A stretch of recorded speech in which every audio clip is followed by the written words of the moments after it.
જો તમે રાત્રે મોડું જમો છો તો વેટ લોસ કરવું ખૂબ જ મુશ્કેલ બની જાય છે. રાત્રે મોડું જમવાના કારણે ડાયજેશન ડિસ્ટર્બ થાય છે, ફેટ સ્ટોરેજ વધે છે અને ઇન્સ્યુલિન પણ હાઈ રહે છે, જેના કારણે બ્લડ સુગર સ્પાઇક થાય છે અને ડાયાબિટીસ થવાનું જોખમ રહેલું છે. ખાસ કરીને ડિનર પછી સ્નેક્સ, ચિપ્સ અથવા તો સ્વીટ્સ જેવી કે આઈસ્ક્રીમ વગેરે લેવું, આ બધું જ બેલી ફેટ એટલે કે પેટની ચરબી વધારવાનું મેઇન કારણ છે. આના સોલ્યુશન માટે સિમ્પલ રૂલ્સ ફોલો કરવાના છે. તમારું રાત્રે ડિનર 7 થી 8 વાગ્યા સુધીમાં કમ્પ્લીટ કરી લો.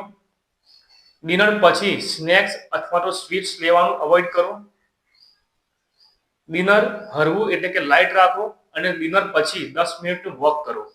આ હેબિટ ચેન્જ કરવાથી બેલી ફેટ નેચરલી ઓછું થવા લાગશે અને સાથે સાથે બ્લડ સુગરને નેચરલી કંટ્રોલ કરવામાં હેલ્પ કરશે.